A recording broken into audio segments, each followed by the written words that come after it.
enfatizar isso e dizer que aqui nós temos um aluno que escolheu uma pessoa com sonho. Ele vai falar dessa pessoa, dessa vida, dessa ideologia e de tudo que ele conseguiu aprender sobre trazer esse sonho, sobre lutar pelo sonho.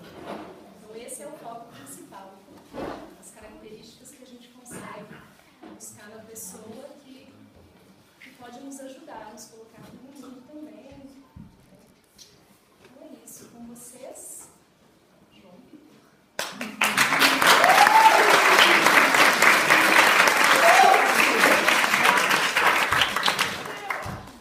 Boa noite. Hoje vou contar a história de um corajoso guerrilheiro, símbolo revolucionário, conhecido mundialmente, Ernesto Guevara de la Serna, mais conhecido como Che Guevara. Ernesto nasceu em 14 de junho de 1928. Seu pai era Ernesto Guevara Lynch e sua mãe Célia de la Serna.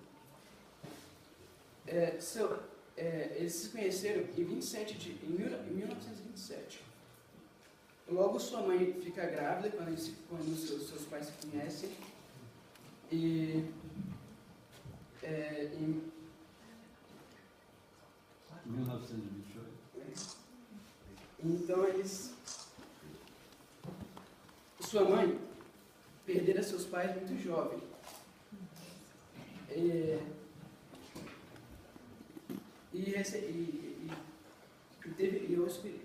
Desde pequeno ficou aos cuidados de sua tia religiosa, ele e seus irmãos.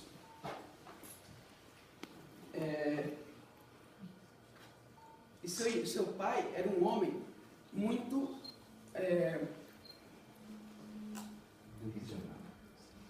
ele era um homem muito rigoroso.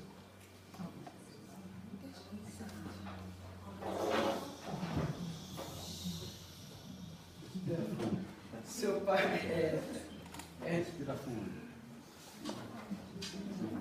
Ernesto nasceu em 14 de maio de 1928, pois sua mãe ficou grávida antes de se casar. E nessa época ela só poderia se casar aos 21 anos e só poderia ter o filho após casada. E ela seria mal vista se ela tivesse seu filho antes de se casar. Então o médico amigo da família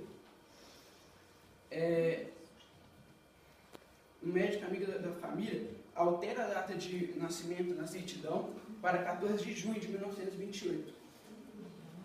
E eles vão morar em Rosário, onde seu pai precisaria da herança de Célia, que ela ganharia aos seus 21 anos, para comprar uma fazenda de erva mate. Seu pai nunca parou num emprego fixo, ele sempre teve ideias mirabolantes e teve uma empresa de construção, uma empresa de iate. E Ernesto Lynch precisava de herança de Célia para poder comprar a fazenda de erva mate, que era na época Ouro Verde. Em 1920, e desde bebê, Ernesto era uma criança muito frágil. Ele, logo nos primeiros meses, ele contraiu pneumonia.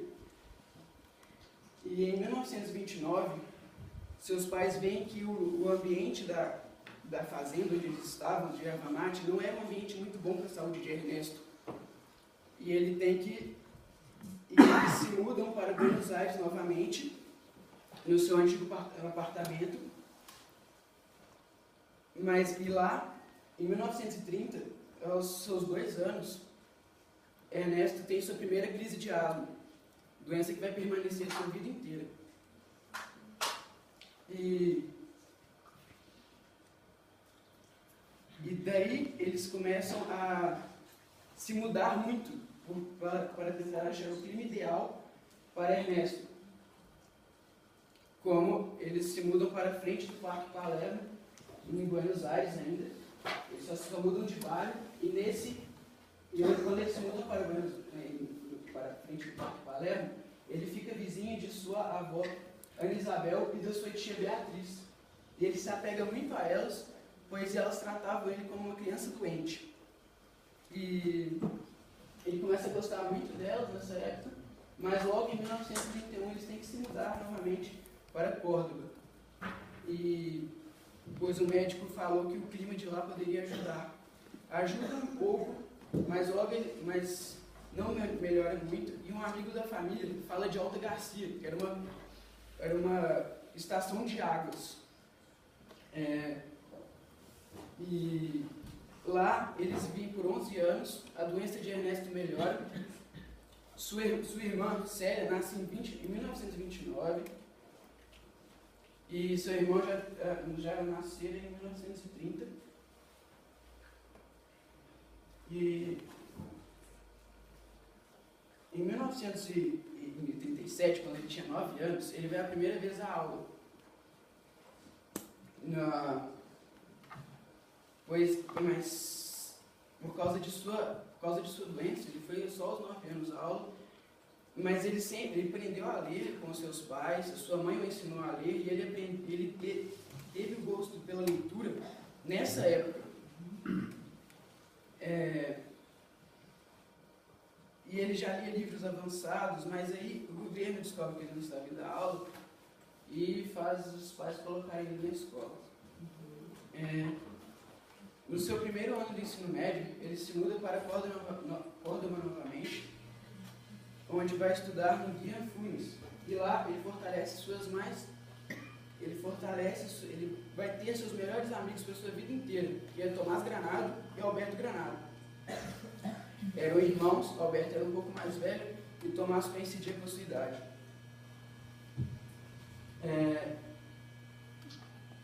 Nessa época, na escola, ele começa a ter muitos apelidos, como Petismo, que era baixinho, porque ele sempre foi mais velho que os outros, mas ele era sempre o mais baixo e mais magrinho, pois ele ficado tanto tempo sedentário por causa de sua asma na sua infância. E Chancho, que era porco, pois ele não ligava para sua aparência, para as meninas. Na época, ele não ligava para ser bonito.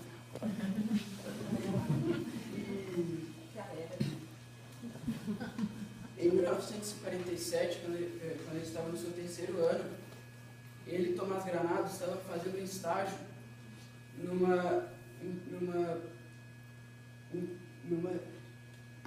empresa que construía rodovias públicas. E daí eles começaram a fazer planos para a faculdade de engenharia. Ele e Tomás Granado, seu amigo. Mas em março de 1947, sua família volta para Buenos Aires e seus pais se divorciam. E Ernesto descobre que ele se divorcia em junho de 47, mas ele não vai para Buenos Aires. Mas no final de junho, sua avó fica muito doente e falaram que ela teria semanas de vida. Ele vai para Buenos Aires, fica todo o tempo com ela, que ele pode, que são 2 semanas, e ela morre. No dia seguinte do seu funeral, Ernesto liga para seu pai, ele fala para seu pai que ele vai fazer faculdade de medicina. E ele inicia a sua faculdade no seu terceiro período, nas férias do seu terceiro período, ele faz uma viagem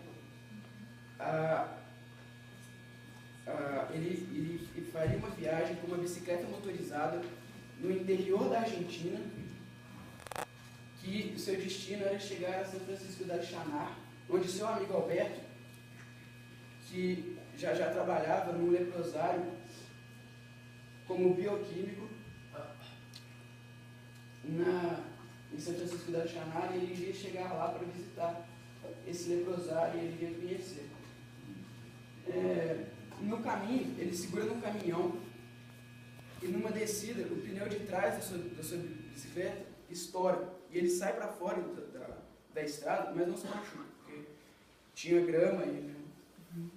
Então, até chegar na primeira cidade, ele tem que ir levando a moto na mão.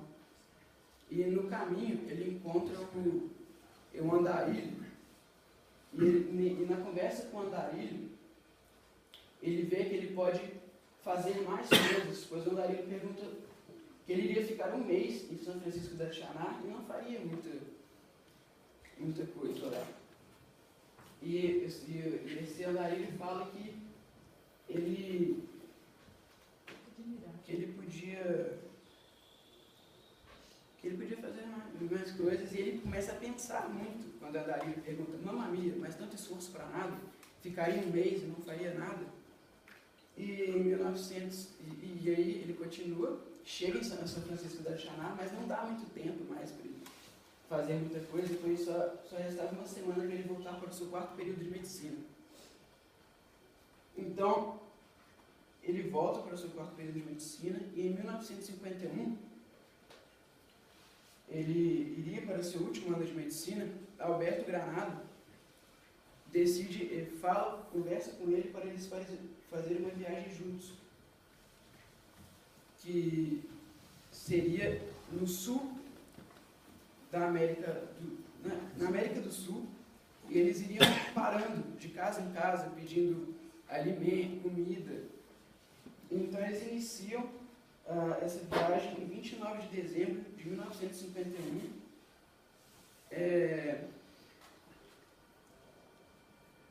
numa bicicleta motorizada, que se chamava Poderosa Segunda.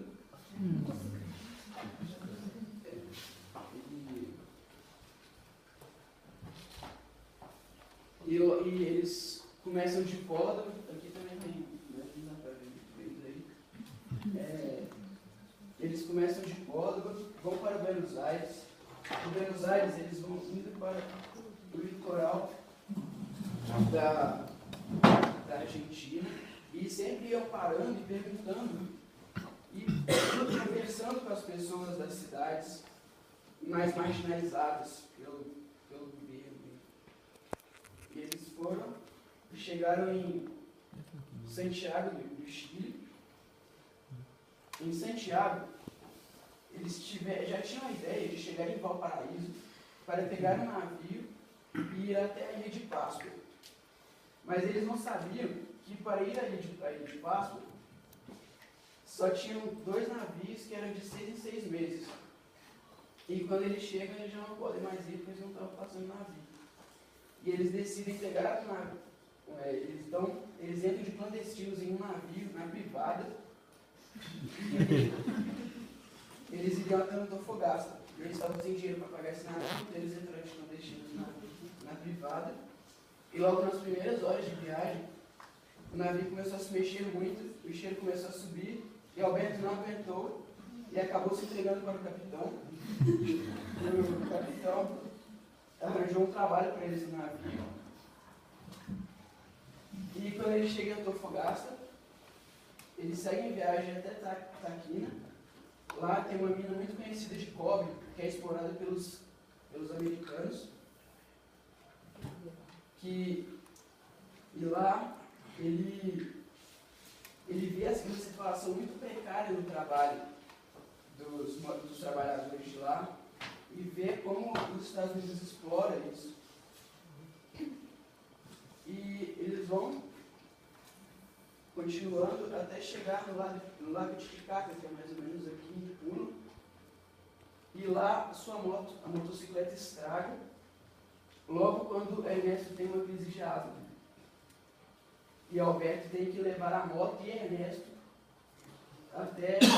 eles conseguem encontrar uma carona até Cusco, mas no caminho Ernesto consegue melhor.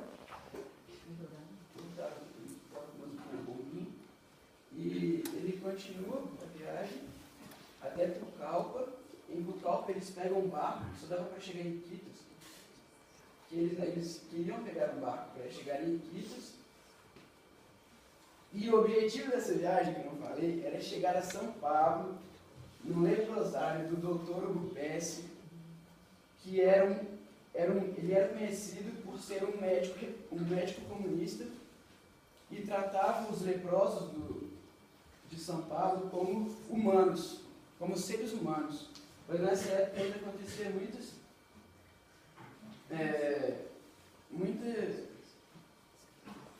discriminação com os leprosos, muito preconceito. Eles chegam em São Paulo ele chega a São Paulo e lá Ernesto completa seus 24 anos e lá eles fazem uma amizade com os leprosos e os leprosos em São Paulo começam a ficar amigos, eles jogam futebol com os leprosos e com o Dr. Hugo Pesce eles aprendem muito. O Dr. Hugo Pesce dá uma carta para Alberto para ele trabalhar como bioquímico em qualquer lugar, porque ele era muito conhecido, então era um trabalho que ele conseguiria em qualquer lugar.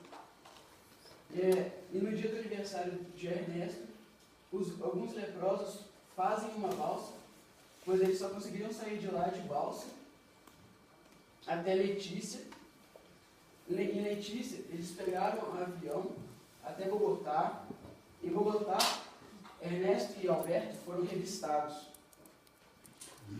E Ernesto estava com uma faca e com a sua bombinha. Quando o policial pega a sua bombinha, Ernesto brinca, falando que era um veneno. E o policial aponta como desacato e os prende. Daí que ele mostra também um jeito dele ser irônico, ele sempre foi. E eles foram presos. No dia seguinte, o juiz falou com eles, não sentenciou e falou para eles irem embora. Então eles continuam, pegam um avião até, eles foram parando até Caracas. Logo em Caracas, Alberto já consegue um trabalho com a carta que o Pesce tinha dado para ele. E lá, Alberto tenta voltar para Buenos Aires, terminar seu último ano de medicina. Ele tenta voltar com um amigo do tio dele que trabalhava com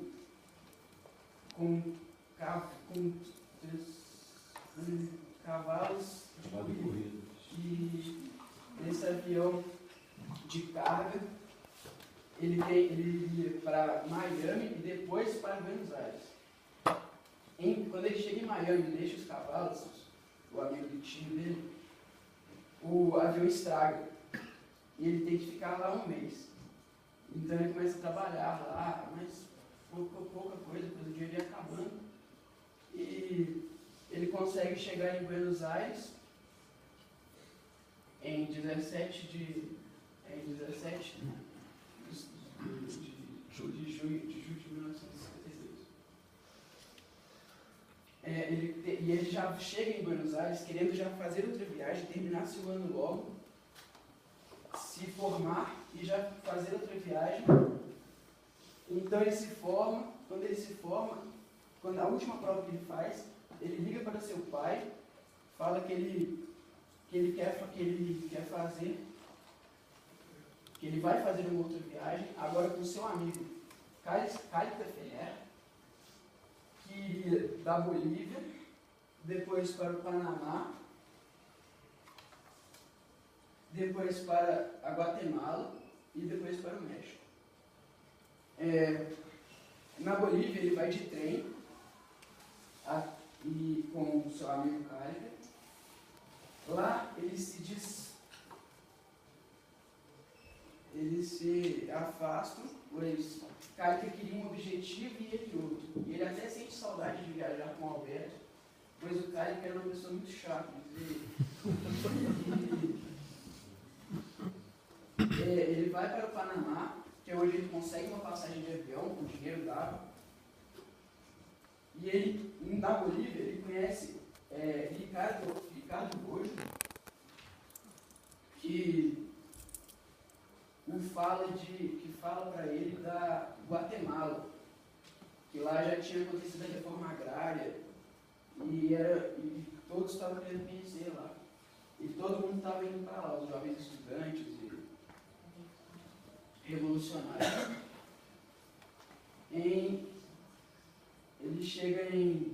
Ele vai para o Panamá. No Panamá ele conhece mais revolucionários e chega na Guatemala. Mas quando ele chega na Guatemala, os Estados Unidos já estavam planejando implantar uma ditadura lá e ia acontecer muitas prisões. Então ele tem que ir embora de lá e ele vai para o México. Ele estava sabendo que estava acontecendo muitos asilos políticos para lá. Como na Guatemala também, ele conhece a sua primeira esposa, Hilda,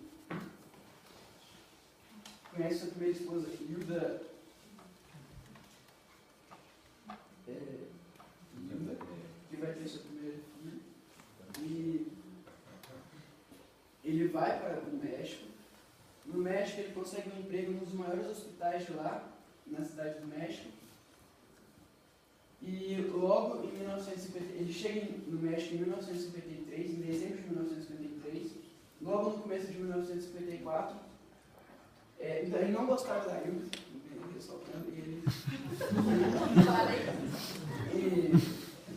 ele namorou com ela, mas no começo ele odiava ela e ela o amava. Mesmo depois deles namorarem, ele até gostou dele ir para o México, porque ele ficaria um tempo longe de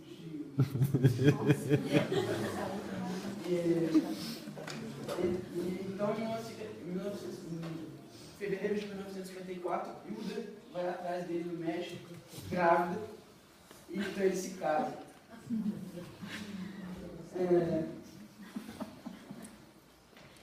Lá, um amigo dele o apresenta a Raul Castro, que na Guatemala ele ficou sabendo sobre a prisão de Fidel Castro em Cuba, e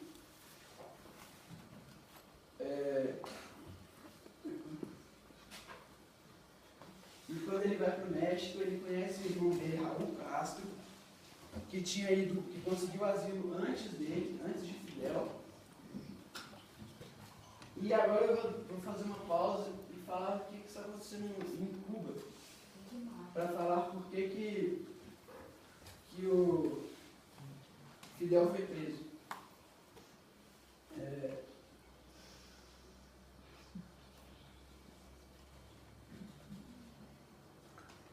Em 1898, Cuba era uma das últimas colônias espanholas americanas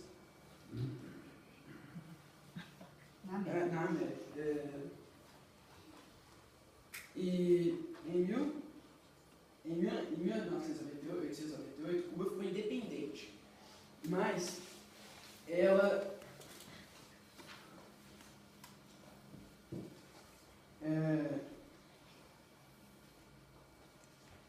precisava dos... Então, ela fica independente, mas não fica, pois os Estados Unidos que influencia lá. E todos os presidentes daí em diante são favoráveis aos Estados Unidos e implantam ideias estadunidenses em Cuba. Em 1933, Cuba reelegeu um presidente que não era muito, que não praticava, que não era muito a favor dos Estados Unidos, e que era Gerardo Machado. Então ele se reelege fraudulentamente e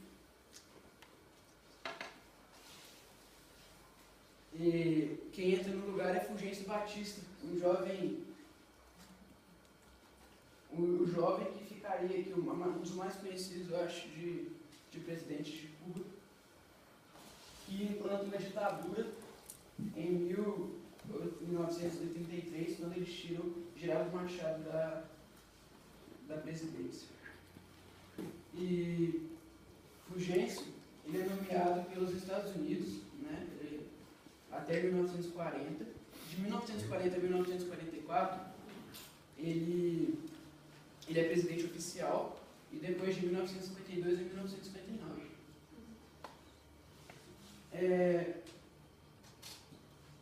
No começo de 1952, Fidel, acontece tentam revolucionar Cuba, que era um grupo de jovens comandado por Fidel Castro, que primeiro tentam invadir o quartel de Moncada para roubar armas, para depois conseguir invadir, conseguir lutar contra o governo de Batista.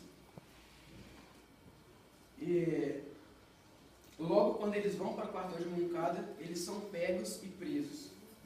Muitos mortos. E aí, agora voltando para a história, em 1954, Fidel consegue asilo político para o México. E Ernesto conhece Raul antes de Fidel chegar no México. E Raul tinha ido para preparar a chegada de Fidel. E então, Ernesto começa a preparar junto com Raul a chegada de Fidel. E quando Fidel chega em 1954, eles conversam a noite inteira, pois eles têm o mesmo assunto para conversar, eles têm os mesmos ideais para fazer. E Fidel o convida para a guerrilha, para ser o mestre da guerrilha, em 1950, logo na noite que eles conversam. Então, eles vão preparando esse exército de 1954 a 1956. Em 1956, Fidel e Ernesto são presos por planejarem a morte de Fulgêncio Batista, mas eles são soltos em junho. E em dezembro de 1956, eles são presos em junho, e esse movimento para derrubar Fulgêncio de Cuba se chama 26 de junho. Foi pela prisão deles. Eles organizam até dezembro de 1956 no México, e com o iate Graham, eles vão com 82 militantes para a província do Oriente, que não sei se vocês vão enxergar, mas é no sul de Cuba. E lá, quando eles chegaram lá, eles são surpreendidos pelo exército de Batista, e muitos morrem, só sobram 22, e conseguem se reagrupar em Sierra Maestra. Quando eles chegam na província do Oriente, eles vão andando eles vão conseguindo chegar até Serra Maestra. Lá, e até essa chegada em Serra Maestra, eles vão vendo que as pessoas mais marginalizadas, como os guarigos, que em Cuba quem era chamado de guarigo era caipira, burro e retardado, essas pessoas, eles começaram a recrutar para o exército. Fidel viu que essas pessoas podiam ser boas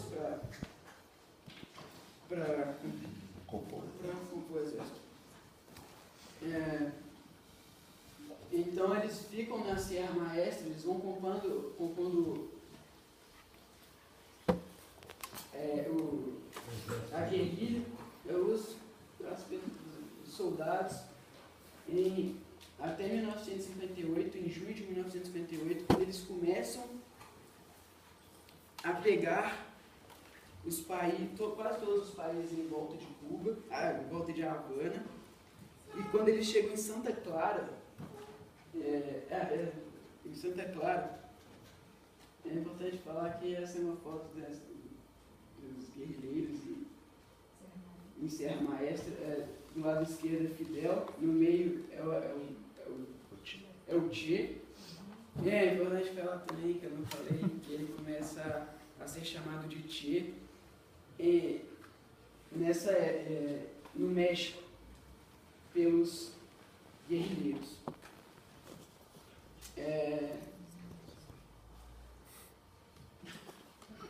Passa a foto. Não entendi. Aqui é mais uma foto dele com Raul Castro, em Serra Maestra, e depois que eles vão pegando as cidades em volta, eles vão conseguindo ganhar espaço em Cuba, e até chegar em Santa Clara, e eles vão ganhando armas como a União Soviética os ajudava, e quando um exército se rendia para eles, o exército de Fulgêncio, em algumas cidades, eles se rendiam, desistiam da guerrilha, da guerra, e eles confiscavam as armas desses guerrilheiros, desses soldados. Então, quando eles chegam em Santa Clara, já vencidos, todo mundo fica sabendo, e fica muita confusão em Havana, e todo mundo fica um pouco alegre, quase ninguém gostava muito do governo de Fulgêncio, mas as pessoas, quem gostava do governo de Fulgêncio eram as pessoas ricas, donas de empresas, que eram favorecidas pelo governo dele, mas o resto não fazia nada por elas.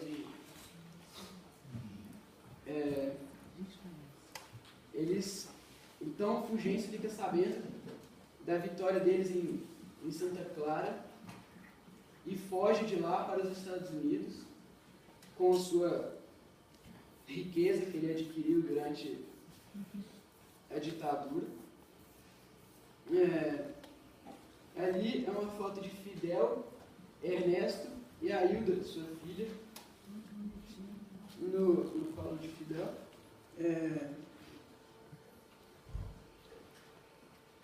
Quando eles conseguem revolucionar Cuba, eles refazem a reforma, eles fazem a reforma agrária e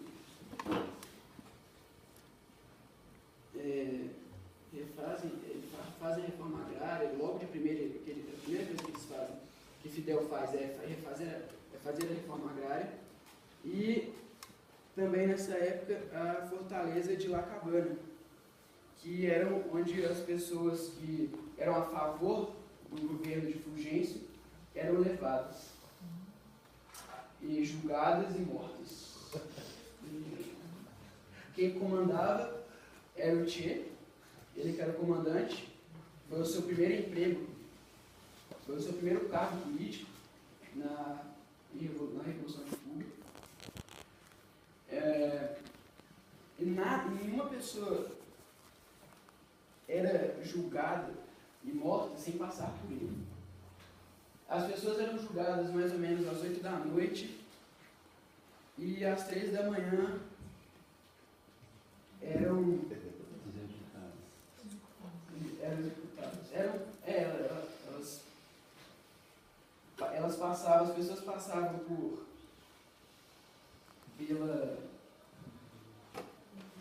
um interrogatório e depois eram julgadas e mortas. Mas antes passavam por último.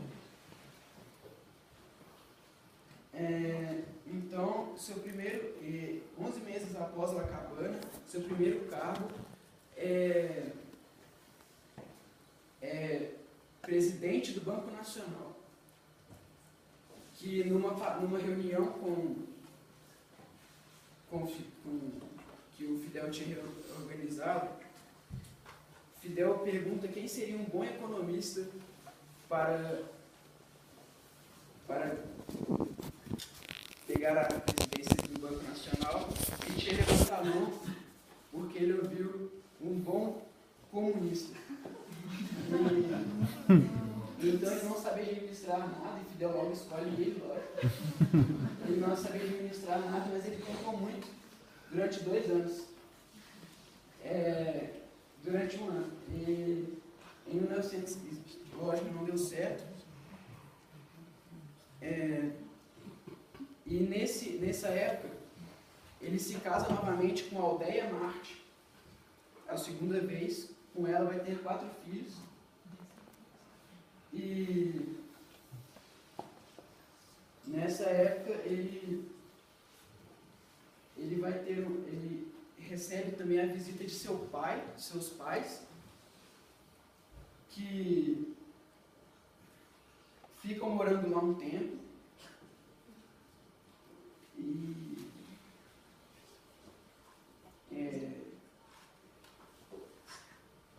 E ele até brinca para o seu pai pergunta o que ele fará com o seu diploma médico.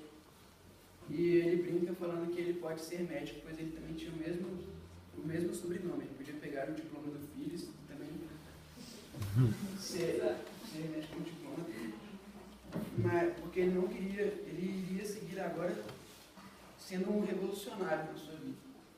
Então, em 1960, nessa época também ele recebe a visita de Alberto Granado, que vai ser quem vai implantar a faculdade, a escola de medicina em Cuba.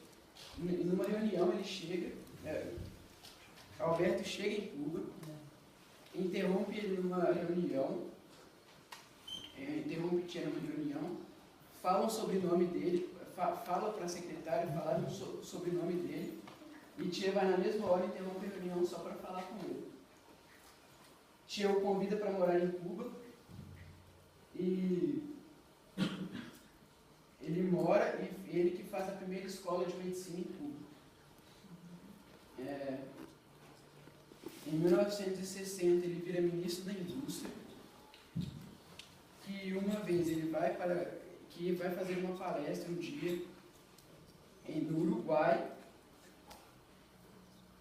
e do Uruguai ele vai passar aqui no Brasil e receber uma medalha de Jânio Quadros, que é a Ordem do Cruzeiro do Sul. Ele volta para Cuba e também não se relaciona muito com esse cargo, e vai ter um novo cargo que é Relações Exteriores. Ele primeiramente ele vai para a primeira conferência, agora ele vai começar a viajar muito. E sua primeira viagem vai ser para a ONU em Nova York, em 1964,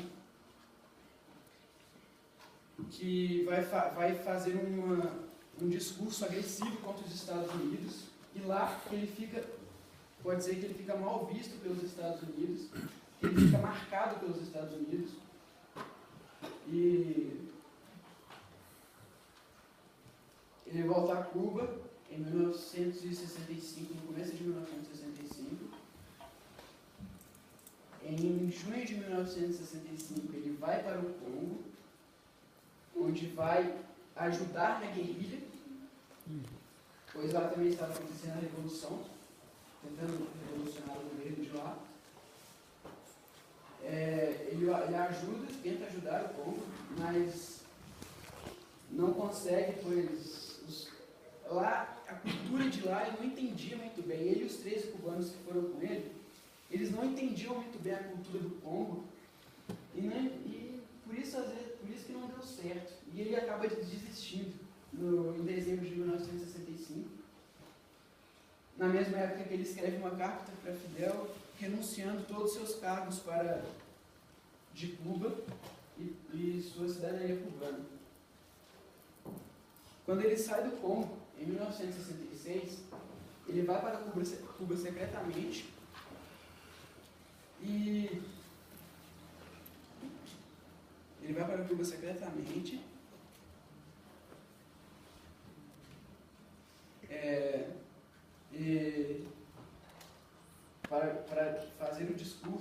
ele faria na Bolívia. E ele achava que se a Bolívia virasse socialista, ele achava que, por ela estar localizada no centro da América, todos os países em volta também virariam. Então, ele vai para a Bolívia, mas na Bolívia ele não tem apoio dos comunistas que estavam tentando, ele e os 3 cubanos que vão com ele, não tem o apoio dos bolivianos, né, dos comunistas bolivianos, e ele vai no começo de 1967, ele anda, não sei se vocês vão chegar também, mas ele começa por aqui, ele e seus amigos cubanos vão tentando recrutar pessoas para o exército, mas acabam também fracassando lá na Bolívia.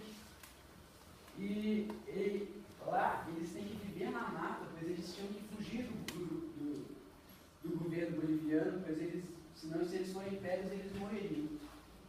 E nesse caminho que ele quer lá, nesse caminho ele vai virando, ele começa a ficar com uma aparência igual de um mendigo, pois ninguém dava, só esses marginalizados cubanos que davam,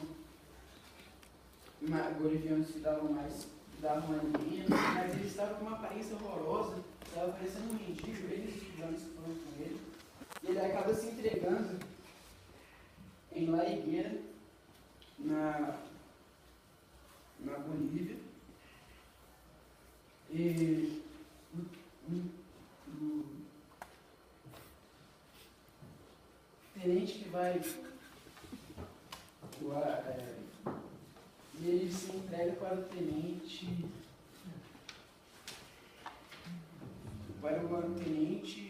André Seles.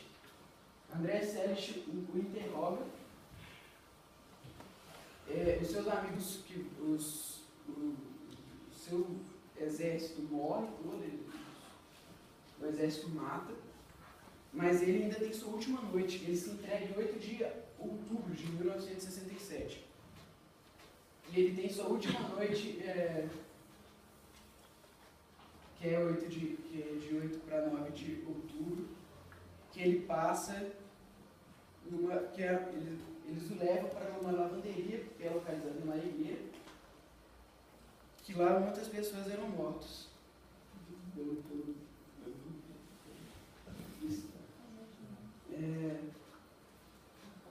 Então, ele passa a sua última noite do lado dos seus 7 amigos mortos. E no dia seguinte, novamente ele é interrogado pelo André Seles. E então, quando ele estava sendo interrogado, ele tem a ordem de matar Che. Então, a 1h30 do dia 9 de outubro, Che Guevara morre. Ele é fuzilado pelo Mário Teran,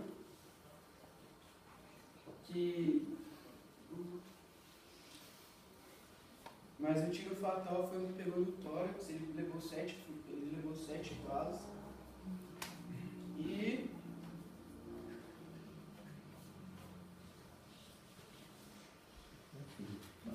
passou. O corpo dele ficou exposto durante 2 dias para qualquer pessoa ver. E